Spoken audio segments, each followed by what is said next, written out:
Magandang gabi. Ako po si Tricia Zafra. Tuloy-tuloy ang balitaan dito sa News TV Live.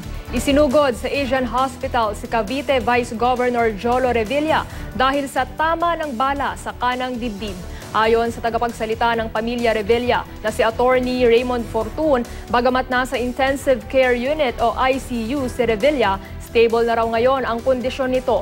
Ayon pa kay Fortun, aksidenteng napindot ni Revilla ang gatilyo ng baril habang nililinis niya ito kaninang alas 9 ng umaga sa kanilang bahay sa Ayala, Alabang. Sa ngayon, nakakausap na raw si Revilla bagamat medyo hilo pa siya dahil sa mga ibinigay na gamot ng doktor.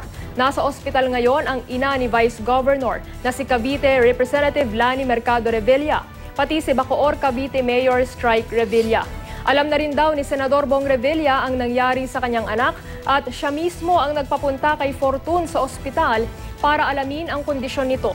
Patuloy na kinukunan ng GMA News ng pahayag ang ina ni Jolo na si Congresswoman Revilla pero hindi pa siya sumasagot sa aming mga tawag.